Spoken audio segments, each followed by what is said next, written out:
balikan ko lang na mabilis yung huling part ng pinag-aralan natin. Nagkaroon ng new challenge si Daniel. Ang sabi sa chapter 5, verses 5 to 12, God declared judgment with His handwriting on the wall. Kasi nga, di ba, itong si Belshazzar, yung sumunod na hari kay Nebuchadnezzar, nung sila ay naisakupin ng Medo-Persia, imbis na manalangin sa tunay na Diyos, nagkaroon sila ng banquet, nagkaroon ng inuman, at hindi lamang yon, inialay nila yung kanilang celebration sa mga Diyos-Diyosan ng Babylonia. He wished to defy God. He wanted to prove that the old prophecy from Daniel to Belshazzar's grandfather, which is Nebuchadnezzar of Babylon, Babylon's demise was false, na hindi totoo yung naging pangitain ni Daniel. He remembered how Daniel had humbled Nebuchadnezzar and may have described to show his superiority. So instead of feasting ang ginawa ni Belshazzar at ng mga leaders ng Babylon by that time, no? Bilang sagot dun sa nakaambang foreign invasion through Medo-Persia. So nagkaroon ng new challenge itong si Daniel.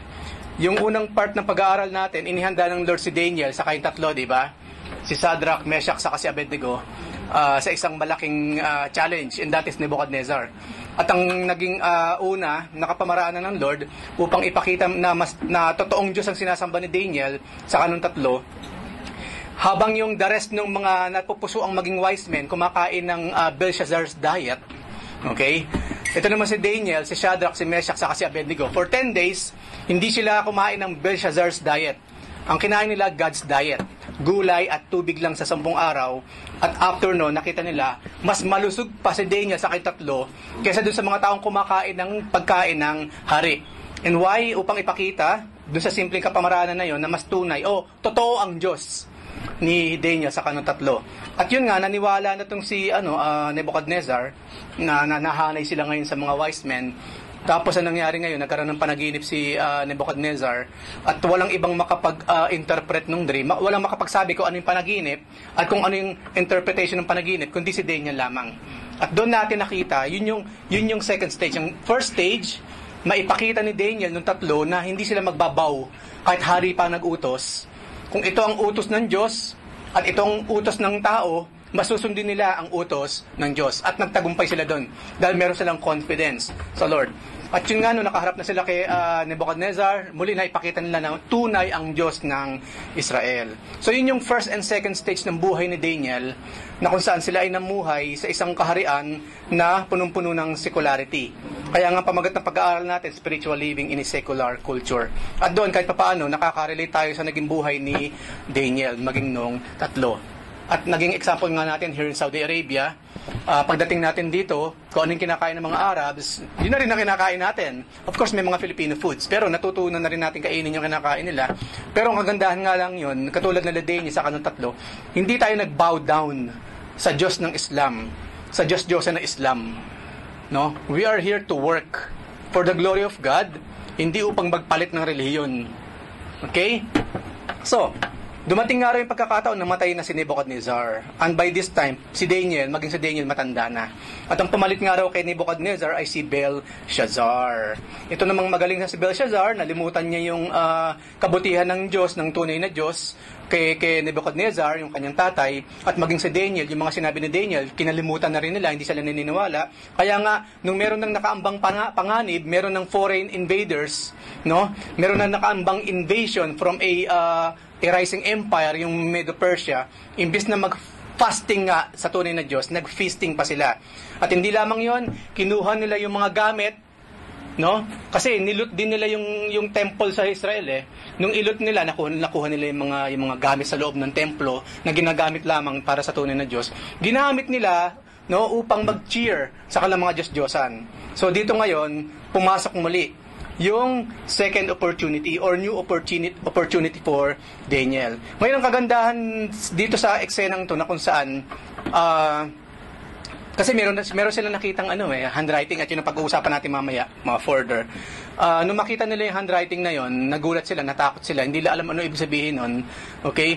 Mabuti na lamang yung Reyna, meron siyang knowledge about Daniel. Yung Reyna, ang siya nagpaalala dun sa hari kay Belshazzar about this Daniel. The queen, because of the words of the king and his lords, came to the banquet hall. Pinaalala rin ng mga okay? Dahil sa narinig niya sa hari, sa bibig ng mga lords, pumunta siya doon sa banquet hall. The queen spoke saying, "O king, live forever. Do not let your thoughts trouble you, nor let your countenance change. There is a man in your kingdom." Ibig sabihin, nalimutan na talaga ang kapatid natin ito. There is a man in your kingdom in whom the spirit of the holy God. And in the days of your father, light and understanding and wisdom, like the wisdom of the gods. Kasi nga, pagan tong taong to so akala niya maraming Diyos. Yung the wisdom of the gods were found in him. And King Nebuchadnezzar, your father the king, made him chief of the magicians, astrologers, Chaldeans, and soothsayers. Imagine, mga pagans, pero ang naglilid, anak ng Diyos. Of course, we know, hindi 100% nagawa ni Daniel na baguhin, i-convert into Christianity or into his own belief sa tunay na Diyos, itong mga taong to. Pero mahalaga sa lahat, siya ang leader ng mga astrologers, mga soothsayers, mga Chaldeans, and so on and so forth. Itong Daniel na ito, sabi ng queen, meron din siyang excellent spirit, knowledge, understanding, at nakakapag-interpret ng dream. Yung ngayon nangyari nung una, nagsosolve siya ng mga riddles, and explaining enigmas, were found in this Daniel. Maraming ginawa si Daniel na patunay na totoo yung Diyos na sinasamba niya. Hindi lamang yung nangyari kay Nebuchadnezzar, na-interpret niya yung dream, at hindi lamang yun, nasabi niya kung ano yung dream. Marami pa siyang ginawa. Yun yung kwento ng Reyna. Yun lamang yung pinaka-highlight kasi ng kwento. Pero after nun, marami siyang ginawang pagpapakita ng katalinuhan, ng understanding, nakakapag-interpret siya ng maraming dreams, ng mga riddles, at ng mga enigmas. Whom the king named Belteshazzar. Pinangalanan si Daniel na Belteshazzar. Now let Daniel be called. Tawagin natin itong Daniel na ito, and he will give the interpretation. Makikita natin kahit paano itong queen, meron siyang belief. Believe siya kay Daniel, or sabihin na nga natin, believe din siya doon sa Diyos ni Daniel. Kasi sabi niya, and he will give the interpretation. Hindi siya sabi, and mumkin, ibibigay niya interpretation. Hindi walang pasintabi. Subukan kaya natin itong Daniel to. Malay naman natin kung ma-interpret niya yung bagay na ito. Hindi. Diretso sinabi niya, and he will interpret. Siya ang magbibigay ng interpretation sa nakikita nating writing on the wall. Napakagandang report ng isang pagan queen sa isang mananampalataya ng tunay na Diyos. At ika nga natin noong nakaraan, nawa, ganun din ang sinasabi ng unbelievers about us. Di ba sabi nga natin, baka naman pag nabanggit yung pangalan natin, si Kuhatog? Naturingang born again niya, pero tingnan mo, ugali niya, walang wisdom, walang understanding, napakamainitin ng ulo, napakasungit. Right? Yung ba ang masasabi ng unbeliever sa atin? Si Daniel, Reyna pa kung tutuusan, dapat may pride yan Walang ibang magaling kundi ako. I am the queen, akong pinakamaganda. Dapat ganun siya Walang mas matalino kundi ang hari, and so on and so forth. Dapat ganun sila ka-selfish, di ba? Pero look at this. Yung mismong Reyna pa ng mga pagans, asawa ng hari ng mga pagano, siya ang nag-report ng napakagandang bagay sa isang anak ng Diyos. Look at that. So again, isipin natin, tayo kapag pinag-uusapan ng mga unbelievers, ano naman kaya ang sinasabi nila about us? Tamad sa trabaho? Laging late sa trabaho? Laging mainit ang ulo pag mayroong customer, para kang si FPJ or what? O si Erap yata yung nakaganon lagi, si Erap. Binabalibag mo yung mga tools. Iniiwan mo sa area yung mga kliyente, yung mga customers. Ano masasabi? Kasi po, yes, one way or the other, meron pong katotohanan na masasabi ng unbelievers sa atin, mga kapatid. Because they have eyes. They have ears. Alam nila kung sino tayo, especially sa mga workplaces natin. They know. At hindi natin pwede isang tabi yun. Hindi. Unbeliever yan. Ano namang katotohanan ng lalabas sa bibig niyan. Kapatid, muli, Reyna ito ng mga pagano. Unbeliever to ng tunay na Diyos. And yet, look at them. They're telling the truth doon sa isang anak ng Diyos. Hindi po como unbelievers, sinungaling lahat. May mga unbelievers, hindi sinungaling. Yung nga lang, syempre, walang Kristo sa buhay at mayroong ibang kalokohang ginagawa. Pero hindi lahat sinungaling. Kung paano ang mga Kristiyano, hindi rin naman lahat nagsasabi ng totoo. Meron bang Kristiyanong sinungaling? Of course, meron. Yes, ako mismo mong sasabi meron. So again, bago tayo pumasok sa talagang pag-aaralan natin, ano ang nasasabi ng unbelievers sa'yo kapag nag-uusap sila about you? Mahalaga po yung mga kapatid. Dapat napupulsuhan din natin, ano ang tingin ng mundo sa akin? Kasi hindi ba sinabi sa aklat ng Pedro yon? Igalang ang authority, ang mga magistrates, ang mayors, ang batas, magbayad ng tax, si Jesus Christ nagbayad ng tax. Diba? Maging light of the world. Maging ilaw ng sanlibutan. Ano ba yung sanlibutan? Of course, yung kapulungan ng mga taong walang paniniwala sa Diyos, tayo ang magsisilbing ilaw for them. So, yes, nakikita tayo ng mga yan. At binabantayan nila lahat ng lumalabas sa bibig natin, ikinikilos natin, pananaw natin sa buhay, how we do things, tinitignan po ng mga tao around us. Ano sinabi ng Lord? Kung ano ang puno, yun ang bunga. Malalaman mo kung mangga siya kapag yung bunga, mangga. So yes, merong sign, outward sign, kung sino siya. Ganun din tayo. Okay? Meron ba kayong gusto idagdag doon or question? Hindi lamang tayo mukhang santo dito sa loob ng simbahan. It's so easy na magpanggap, mga kapatid. Ano sinabi ng Panginoon? Mag-ingat kayo sa huling panahon. May mga akala mo, tupa. Pero ano pala? Wolf. Wolf in sheep's clothing. Sa loob ng church, hindi sa labas. Kasi ang sheep kasi ng Lord nasa loob ng kawan eh. Ngayon merong papasok mukhang sheep pero actually lobo. No? Asong lobo. Walang gagawin kundi manira, no? To kill, to steal, and to destroy. Anything na gusto niyong sabihin, idagdag sa aking mga isinalarawan? Or sinabi? Kuya.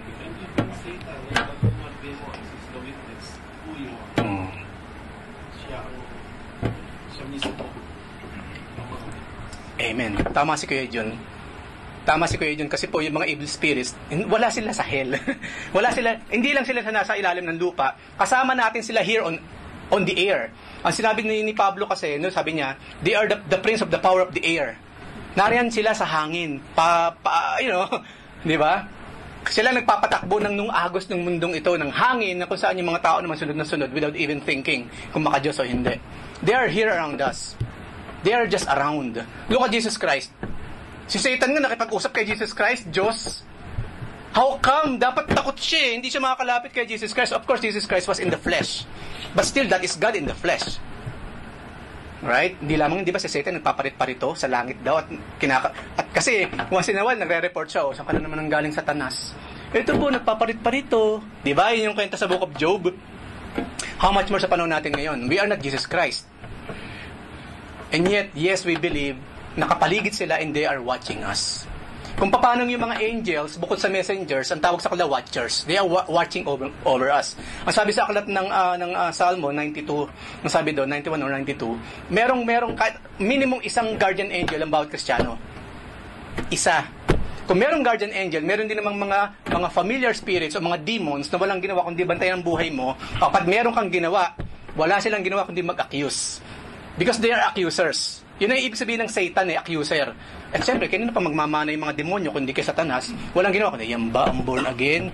Idigan mo na yan, kalokohang yan. Kung hindi man yun, pag may nakita silang medyo... Kasi alam nila ugali natin Maliit pa tayo, nandyan na sila So alam nila yung likes and dislikes mo. Yung mga preference mo, alam nila yan. Alam nila kung saan ka madaling mainis o mabuisit.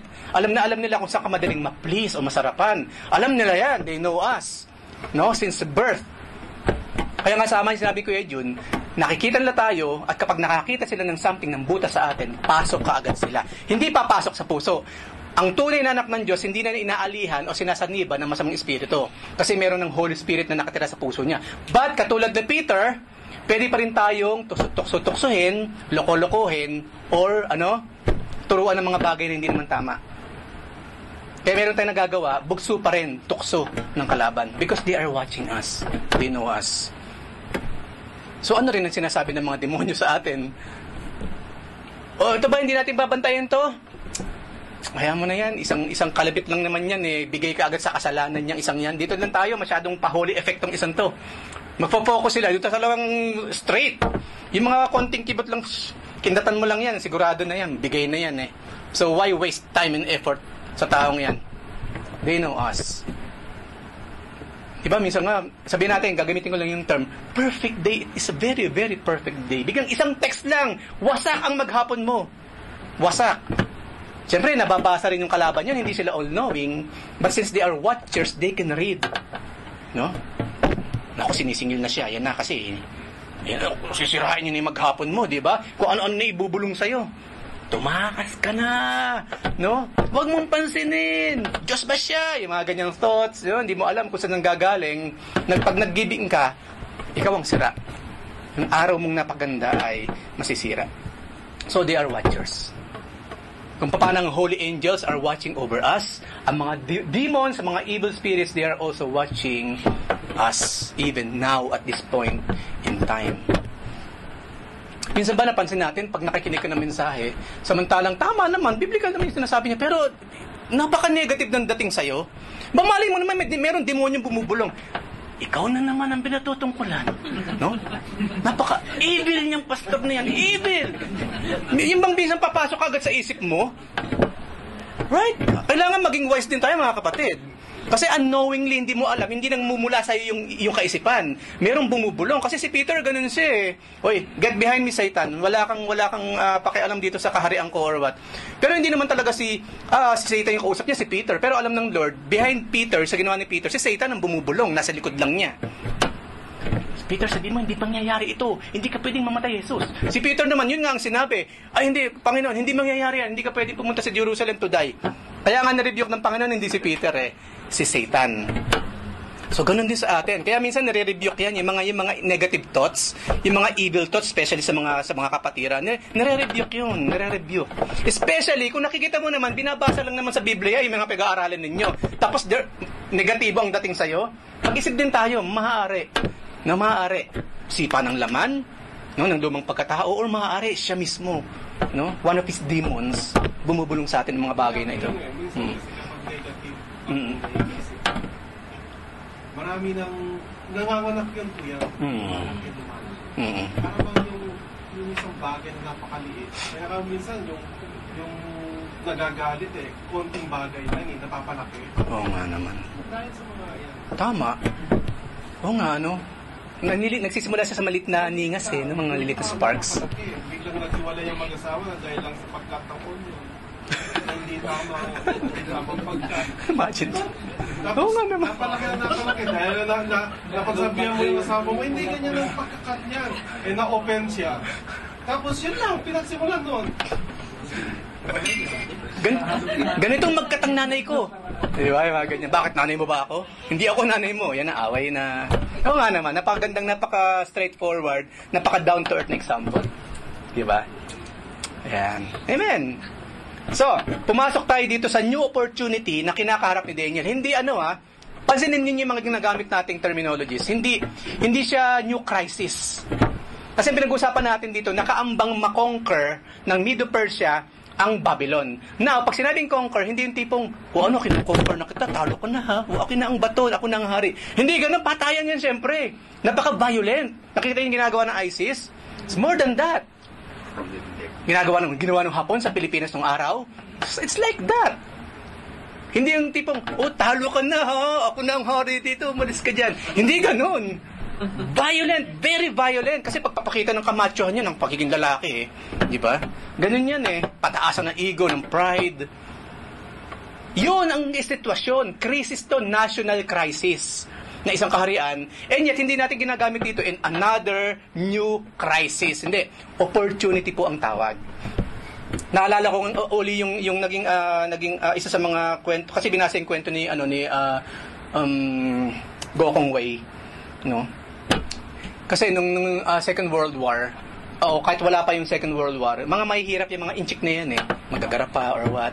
Hirap na hirap silang mayayaman yung mga Espanyol, sila ang may nagmamayari ng malalaking lupain kasi inuto-uto nila yung magsasaka na ibigay sa kanilang lupa and so on and so forth. Isa sa mga mahihirap yung mga yan. Ngayon nung Second World War, after nun especially, nung wasak na lahat, planchado lahat because of the war, sabi ni Gokong Wei, merong pros and cons for him yung Second World War. Of course, ang cons nun, ang negative effect nun, wasak lahat, nakakalungkot, marami namatay. Pero for him, by that time, ang pro, ang nakita niya doon, opportunity ka agad. Ang sabi ni Gokong Wei, no, after daw ng World War II, ang napansin niya, lahat ng tao pantay-pantay halos. Kung paano nung araw nasa skyscraper yung iba, ang yayaman na hirap kong umakyat sa kanilalagyan nila. Nung sa gera, bagsak lahat yan, naging flat. So sabi ni Gokong Wei, nagkaroon sa ng chance para tumakbo kasabay ulit from start nitong mga taong to. And look at them now. Ibig sabihin, in every crisis, there is an opportunity. Ang problema kasi sa atin, pag may crisis lang talaga siya. Wala kang ginawa, kundi umiyak. Na itigil na ang pangarap. Because of this, itigil ng pangarap. Hindi ganun eh. Opportunity yon actually. No, that's opportunity. Sa mga taong marunong sa negosyo, no, matatalino, wag lang basta negosyo, sa mga taong merong wisdom, everything na nangyayari sa buhay, mukha mang negative, no, that's an opportunity for you. Like Daniel. Opportunity na naman to, no? Upang ipakilala muli ang greatness ng ating Panginoon. Paano tayo humarap sa mga problema, mga kapatid? Ang problema kasi natin, yung problema mo, ang pantapat mo, problema rin. Ayaw mo sa akin, di wag! No? Tapos iyak-iyak ka naman dyan sa gabi. Right? Tapos babalik-balik ka naman. At nakaluhod pa talaga, nakaluhod. Yung mga pagmamatigas na ganyan, ano mararating yan? Ang sabi nga sa Biblia, di ba, ano raw yung love? Love perseveres. No?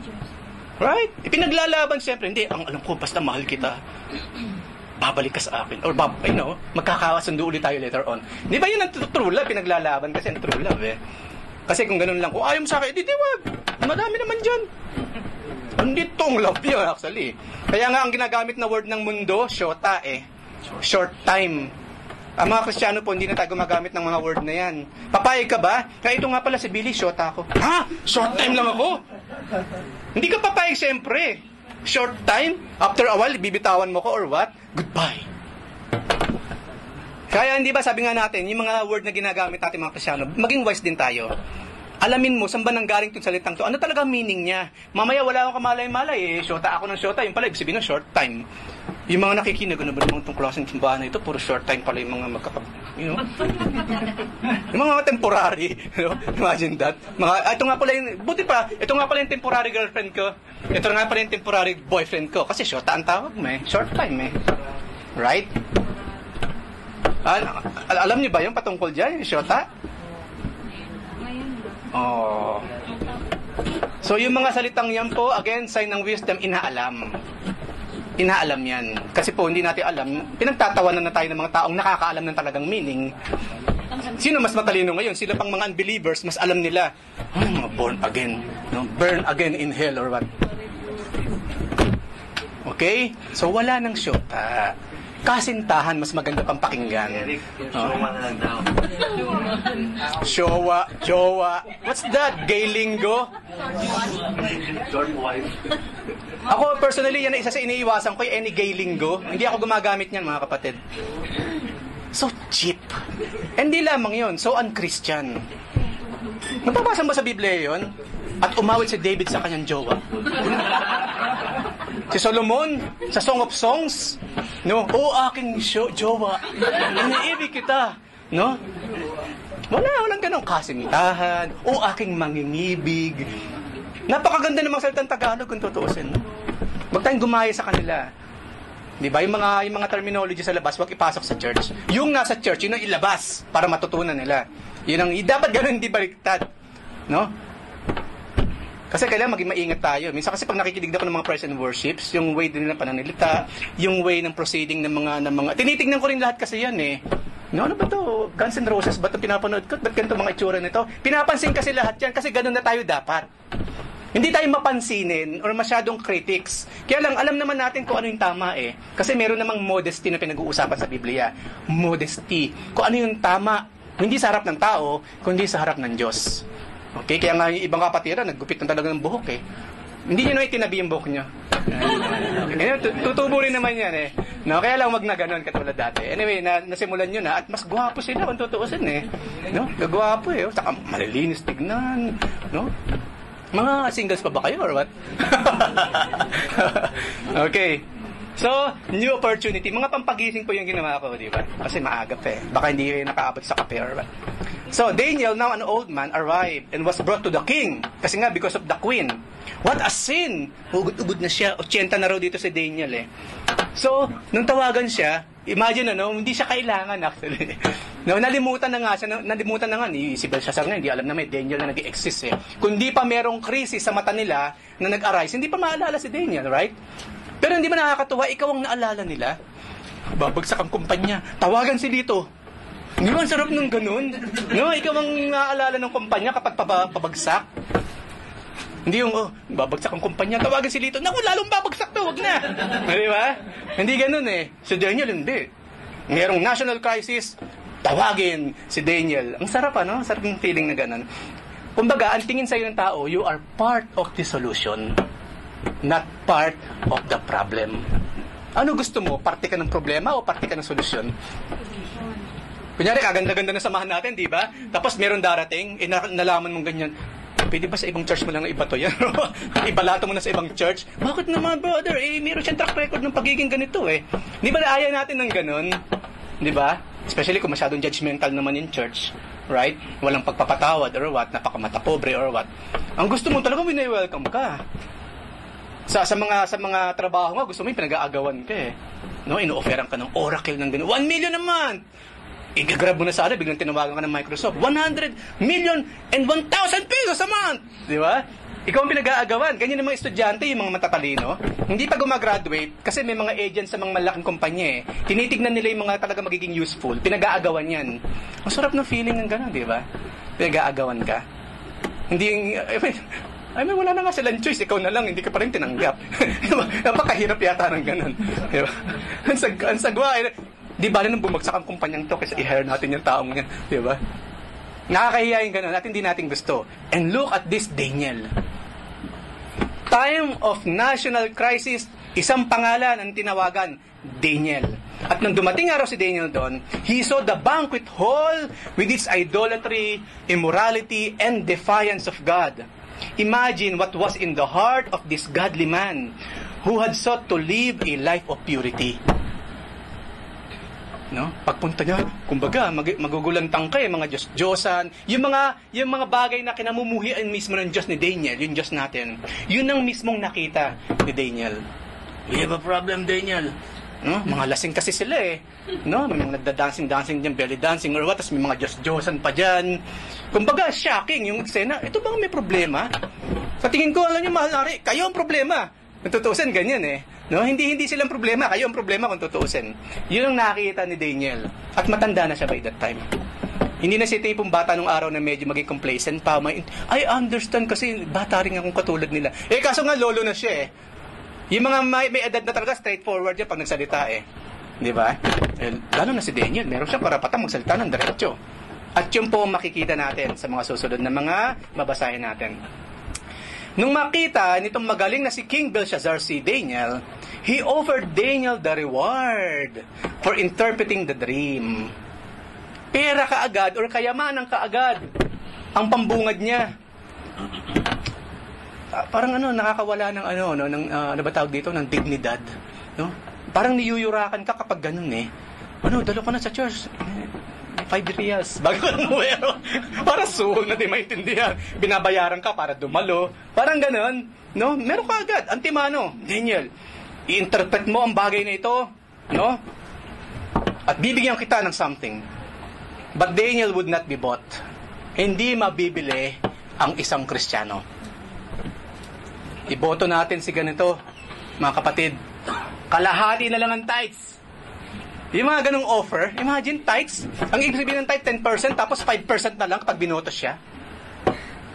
Kasi nakakita ako ng ganyan. This is, mga kapatid, this is true. Ako mismo nakita ko at hindi ako makapaniwala. Kasi nung araw, kala ko kwento lang ng mga katatawanan, mga kwentong Kristiyanong katatawanan, puro kalokohan. Mga kapatid, I'm telling you, hindi ko mo Kristiyano, walang alam na kalokohan. Naririnig ko yung mga puro kalokohan pinagkukwento nito mga Kristiyanong to. Tapos may kinukwento patungkol doon. Hindi ako naniniwala. Saka nakakita ng 10%, 5% lang. Nung minsan galing kami sa Bulacan or anywhere, no? Nung pauwi na kami ng Manila, I think dumaan kami ng Pampanga. May malaking Unipole.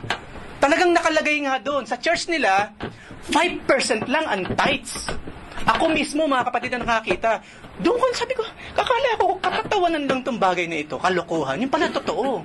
Sabi ko, look at this. Anong klaseng simbahan yung ganyan? Yung tithes nila, 5%. Kaya nga, tithes, 10% pang 10 bahagi. Tapos sasabihin mo, 5% lang ang tithes nyo. Dapat 5s. Something else, iba na ang tawag. Hindi lamang yan. What's that? Para dumami yung member ninyo, ang pagbibigay ninyo, ganito lang ang halaga? What's that? You're buying the people. Ewan ko kung nag-i-exist pa yung church na yun. But for them, para ma-afford nila magpalagay ng unipole, malalaking mga streamers, mayamang simbahan to, malamang. Mga malalaking simbahan. Kalokohan, di ba? Kalokohan. Hindi lamang yan. Malaking kalapastanganan sa Diyos. At yun po mismo ang ginagawa ni Belshazzar kay Daniel sa pinag-uusapan natin ngayon. Offer ka agad ng something, ng kayamanan, kung may interpret ni Daniel ang bagay na ito. So, ang sabi ni Daniel, I have heard of you. Sabi nung hari kay Daniel, I have heard of you, that the Spirit of God is in you, and that light and understanding and excellent wisdom are found in you.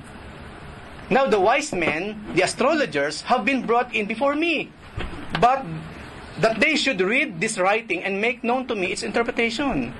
But they could not give the interpretation of the thing. No, mga walang saysay ito, mga naturingang mga wise men ko na ito.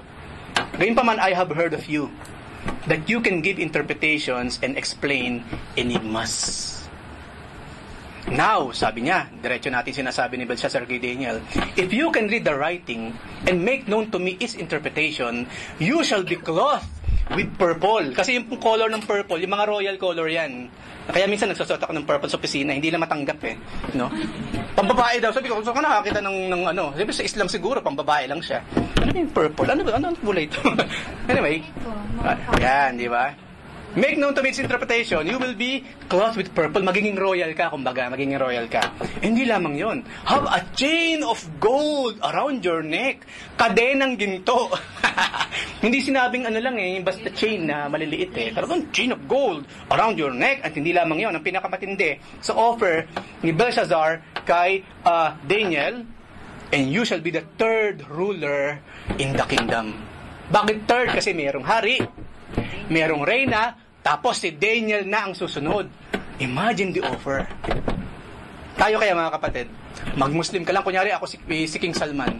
Mag-Muslim ka lang, you will be the third in the kingdom of Saudi Arabia. No? Yung bang pag nakita mo yung Trinity nila, pangatlo ikaw na talaga ito. Diba? Sino ba yung una? Si King Salman. Sino yung susunod? Prince, sino yung Crown Prince? Sino ba Crown Prince ngayon? Yung singer? Ha? Mukrin? O si Ahmad, sabihin natin. Di ba laging ganun, laging tatlo eh. Yung hari, yung Crown Prince, yung susunod, saka yung pangatlo. Di ba? Imagine, yun na eksena ngayon. Si King Belshazzar, yung reyna, si Daniel. Ba, ang sarap ng ganun, di ba? No? Gusto ba natin ng ganun? Mag-Muslim ka lang, pangatlo ka sa kaharian. Kung namatay pa yung mga yun na mabilis, pinag-pray mo, Lord, mamatay na sila kaagad. Ikaw kaagad yung una. Di ba kung totoo siya, napakahirap ayawan. Gusto ko, chocolate nga lang, bumibigay ka na eh. Okay, wag ng chocolate, masyadong mababaw. 10,000 reals. Pag nag-embrace ka kay Allah, no? 10,000 reals. Jismillah, Rahim. No? Allah Akbar. Jismil ka agad ang kapalit. Nung araw kasi yun ang bali-balita eh, 10,000 reals. 4,000. La. Okay, 5,000. La. Jismil. Para Jismila. Yan. Isipin nyo, walang ano, napakalapastangan itong haring ito kay Daniel. Totally personally, ang view ko rito, aba, sira pala yung relo. Kaya kala ko, ano pa lang, 8:30 pa lang. Oras na ba? Okay, alas 10. Di ba parang kalapastanganan yung ganyan, Kuya Jun? No, ino-opera ka ng pera. Parang binibili ka ng tao. Gusto ba natin ng ganon? Yung parang ganito, sagutin mo lang ako. Susungkitin ko ang bituin. Di ba? Ako lang sa message na nakaraan. Sagutin mo lang ako. No, I swear, by the moon and the stars in the sky. Di ba? I-offer ko sa'yo and so on and so forth. Tapos umuo ka naman because of the stars and the moon. Kala mo naman talaga may offer sa'yo yun. Sabi nga doon, pag sinuntok ka niya, makakakita ka talaga ng bituin. Pero as in, pag sinungkit yun, bibigay sa'yo, hindi mangyayari yan ever. Mga pambabola ba? Mga pambabola. At yun ang ginagawa ni Belshazzar kay Daniel. So, ang ganda ng offer, ulitin ko po, ang offer ni Belshazzar kay Daniel para sa kanyang pag-interpret dun sa writing on the wall. Una, susuotan ka ng purple cloth, magiging royal ka, magkakaroon ka ng makapal na ginto around your neck, at hindi lamang yon, magiging pangatlo ka sa aking kaharian. Ako ang reyna, then you. So ano naging response ni Daniel? Ang sabi ni Daniel answered the king. Sabi na, no? You may keep your gifts for yourself. Diretsahan na, hindi yung, pasintabi po, mahal na hari. Sa inyo lang. Ano yun? Sa inyo lang gift nyo. Hindi, diretso na sinabi, you may keep your gifts for yourself and give your rewards to someone else. Gayunpaman, I will read the writing to the king, for the king, and tell him what it means. Inayawan niya lahat. Yung purple robe, na nagsisignify na kanyang pagiging royal.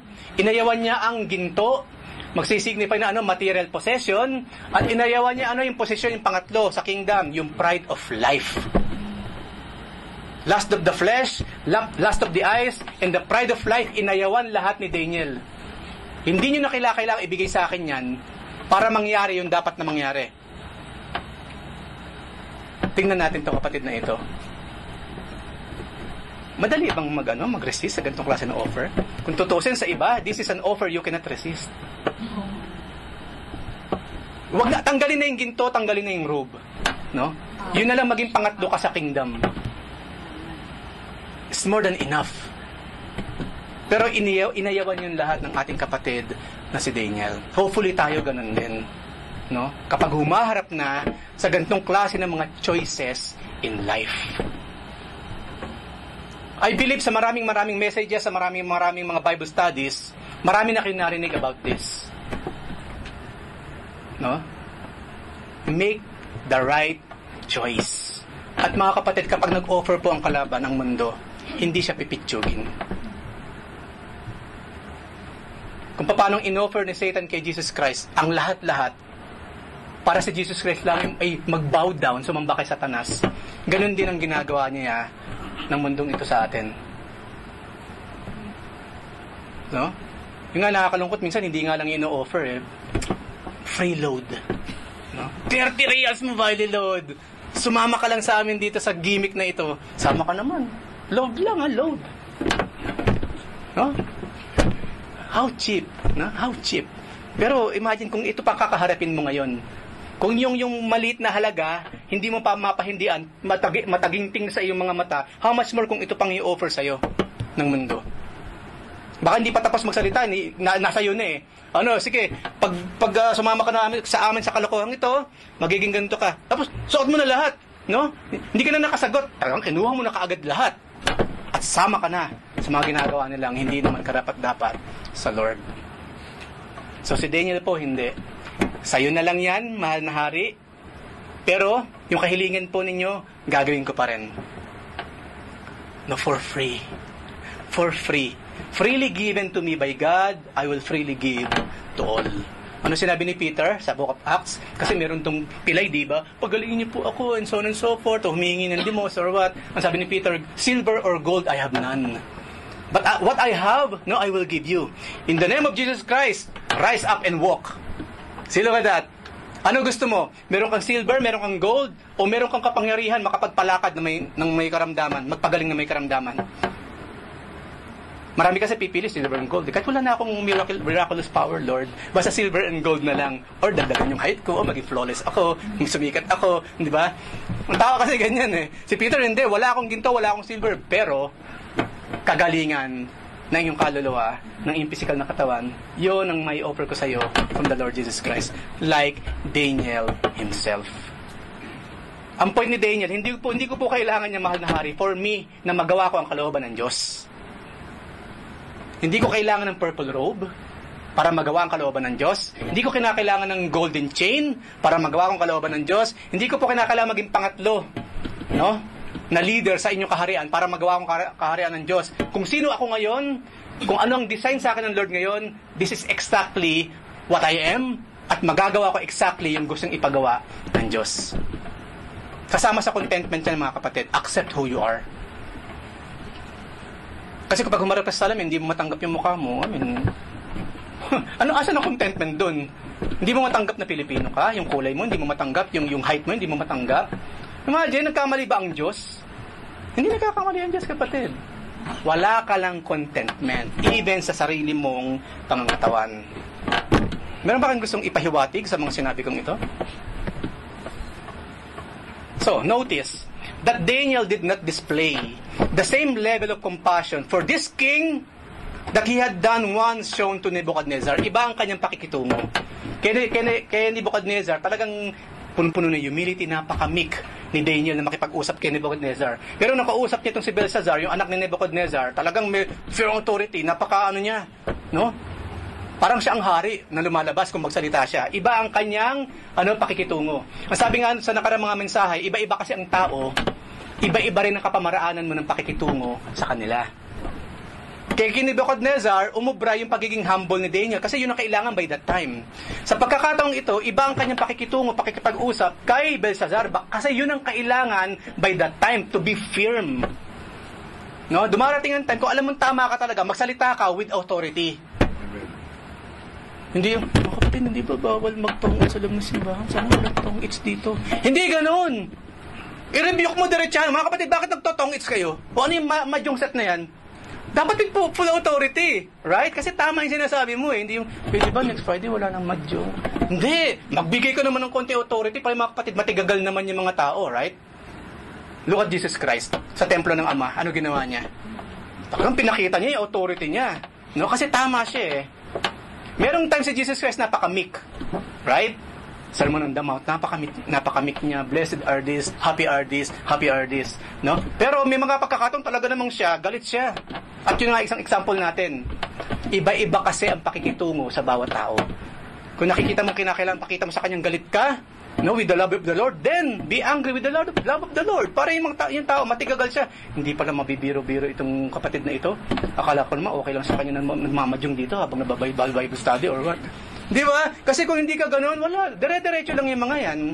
Ano gagawin mo? Isa-isa, babawasan mo yung pitcha. Hindi magwo-work eh. Bibili lang ng bagong set yun eh.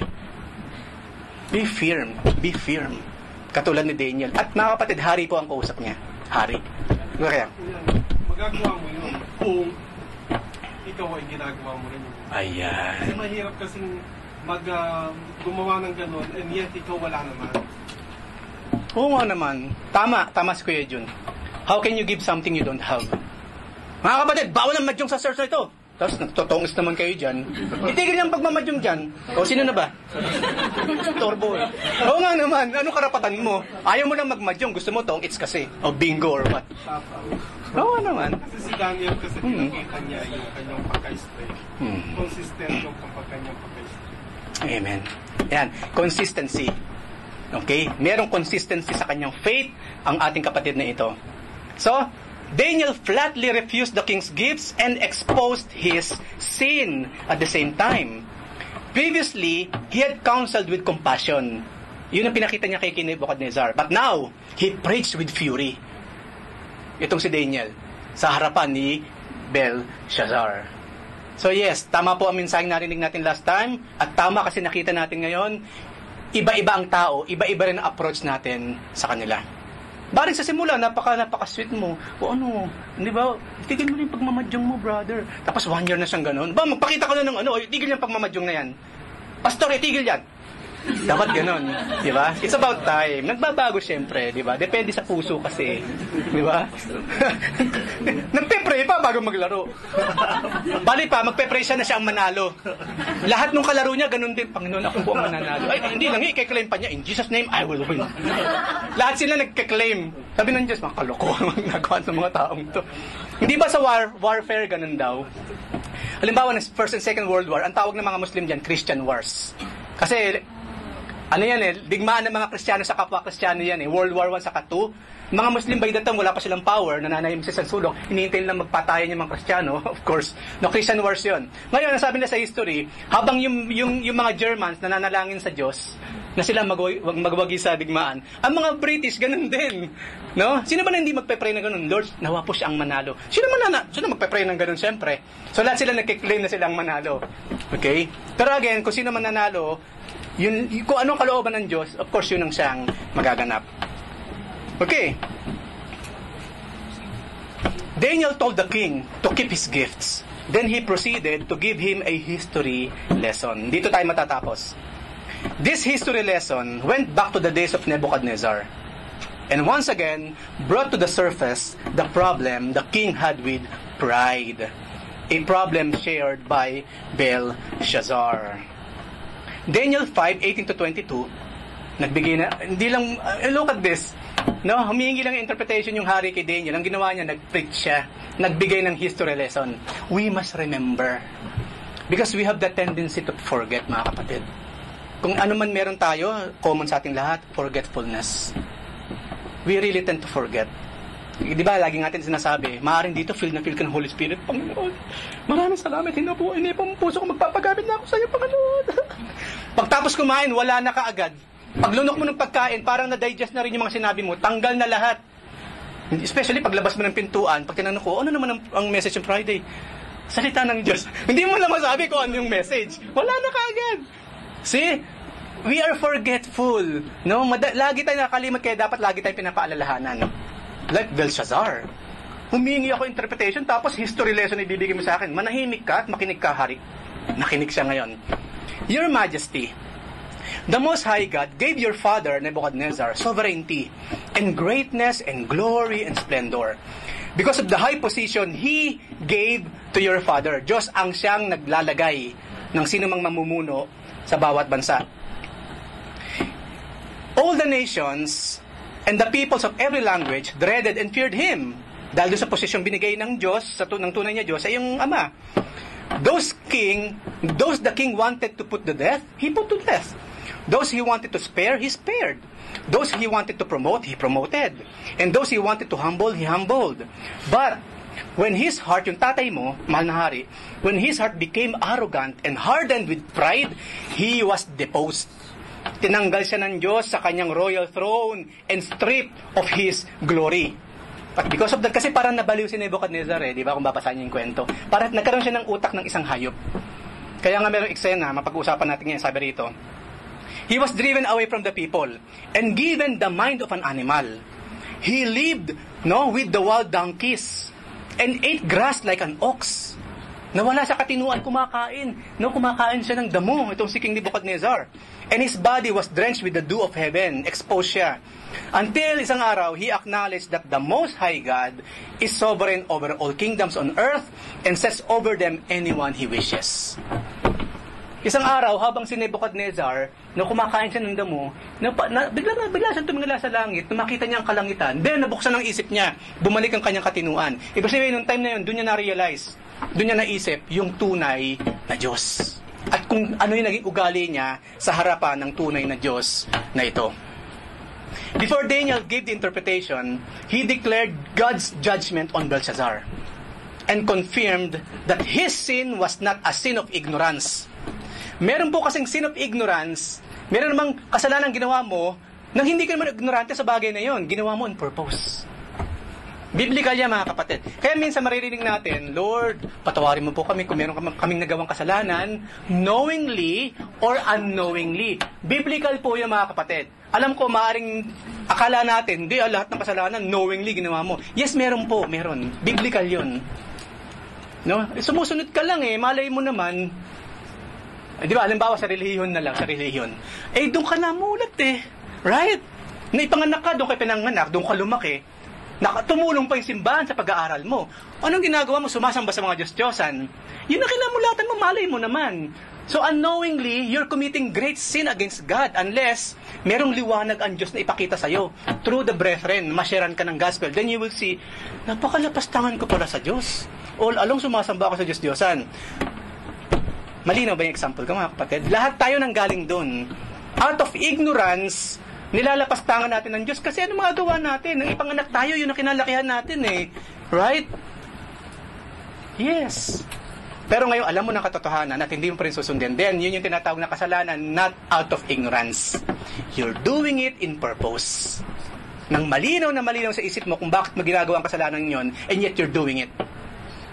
Meron ba kayong gustong itanong doon or anything na baka parang sa kulto yata yung mga binanggit ko kanina or what? Kasalanan at commission yung nagagawa natin, hindi natin sinasadya. Yung sin of commission, yung alam na natin, ginagawa pa rin natin. Ayan, of course. Alam mo nang masama, ginagawa mo pa rin. Sabing, ang tao pa naman, dyan tayo inclined eh. Kung ano yung masama, yun ang masarap. Kung ano yung bawal, yun ang masarap, and so on and so forth. No wonder, kinay pa ba na magmamana, kundi kay Eva at kay Adan. Sinabi na nga huwag kainin yung prutas, kinain. Look at that. No? Buti pa na nahimik lang ang Lord eh. Yung bang maglagay lang ako anghel dito para bantayin tong punong to, hindi makakain tong dalawang to. Pero kinakailangan kasi yung freedom of yung free will, yung freedom of choice, magamit ng mag-asawa ng dalawa. Unless hindi sila matatawag na nasa wangis ng Diyos, right? Kaya merong choice kaagad. They must practice choice. Kasi parte yun ng pagiging human, ng humanity o ng pagiging wangis natin sa Diyos. Meron tayong free will. Meron tayong will na tinatawag. Kaso ngayon, ang ginawa ng ating mga ninuno, sinabi ng bawal, yun naman ang ginawa. And like us today, alam mo ng mali, yun pa rin ang gagawin mo. Sinasabihan ka na nga, para naman siya, hindi ginagawa ito, ganun pang mga katwiran natin. Diba? Napaka-fleshly. Napaka-fleshly. Ngayon pa man si Belshazzar, sabi ni Daniel, you have not humbled your heart, although you knew all this. Alam ni Belshazzar ang ginagawa niya. That this is against sa mga iniwang legacy ni Nebuchadnezzar. Kasi po si Nebuchadnezzar, bago mamatay, at least man nang kumilala sa tunay na Diyos. No? For the rest of his life. At yun, alam yun ni Belshazzar, anak siya eh. Nakikita niya siyempre yun, pero pinili niyang wag sundin. Yung magandang halimbawang iniwan ni Nebuchadnezzar bago siya namatay. He knew it. And yet purposely ginawa niya ang mga bagay na ito. Verse 22, but you, Belshazzar, hindi man na sinabi King Belshazzar, but you, Belshazzar, his son, have not humbled yourself, though you knew all this. Alam mo nang hindi malulugon ng Panginoon, ginawa mo pa rin. Instead, you have set yourself up against the Lord of heaven. You had the goblets from his temple brought to you, and you and your nobles na tinatawag your wives and your concubines drank wine from them. Yung mga goblets na yun, ginagamit yun sa pagsamba sa tunay na Diyos, tapos kinuha mo, ginagamit mo ngayon para sumamba sa mga Diyos-Diyosan. Napakalaking kalapastanganan, di ba? Napakalaking kalapastanganan. You praise the gods of silver and gold, of bronze, iron, wood, stone. Mga Diyos-Diyos ang yari sa iba't ibang materyales, which cannot see, or hear, or understand. Yun kasi ang mga Diyos-Diyosan, may mata, hindi nakakakita.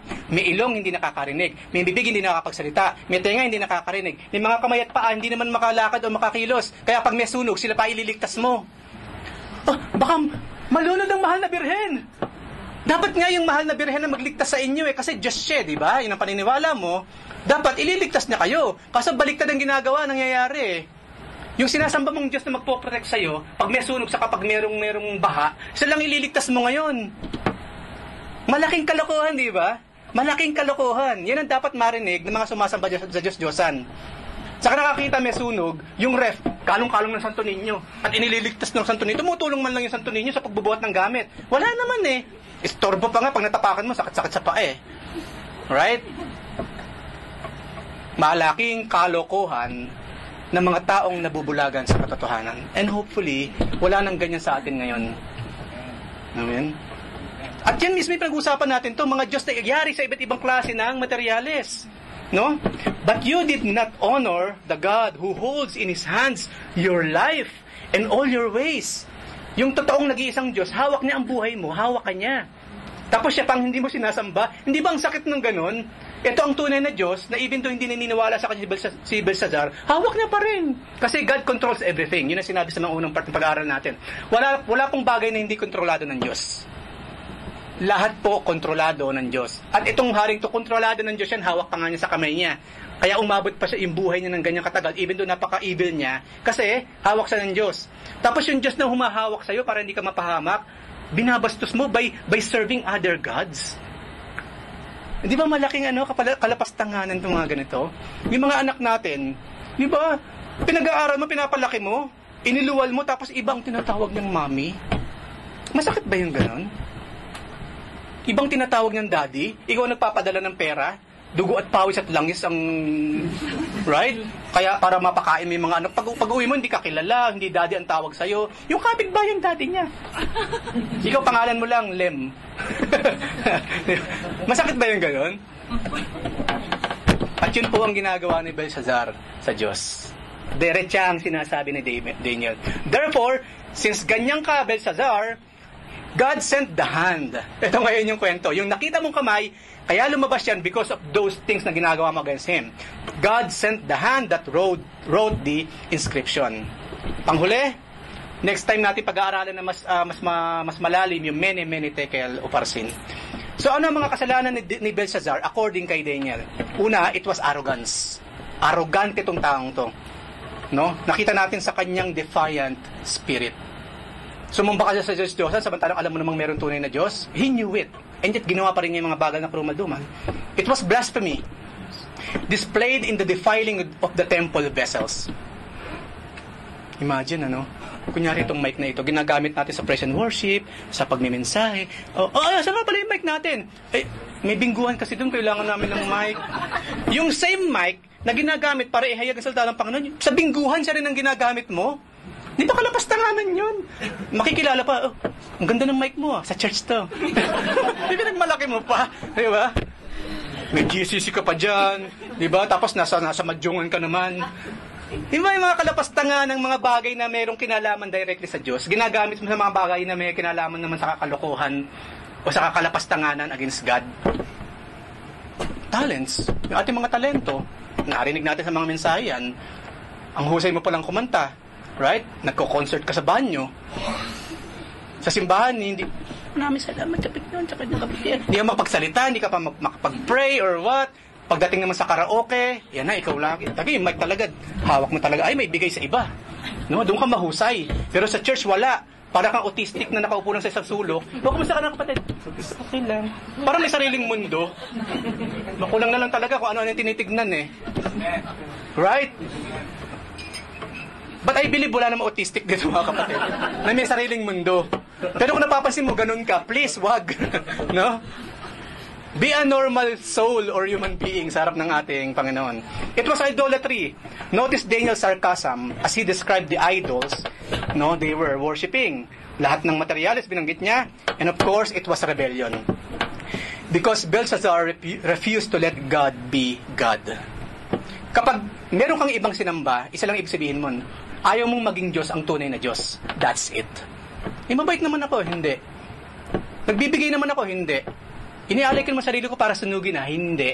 Napakinggan natin sa mensahe last Friday.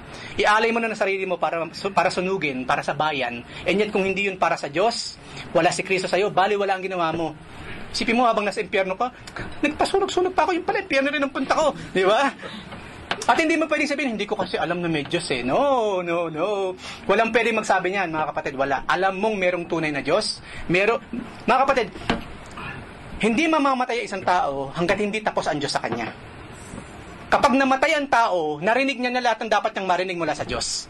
Walang lusot kahit sino. Okay? Wala. So, panghuli po, Belshazzar had failed to consider the power of the Most High God and His sovereign intervention. Nilimot ni Belshazzar, nandun siya sa kanyang posisyon, nagtagal siya sa kanyang posisyon, nagtamasa siya ng kapangyarihan sa mga bagay sa buhay because of the one true God, and yet, yung mismong Diyos na yun na bumubuhay sa kanya, ang kanyang tinalikuran.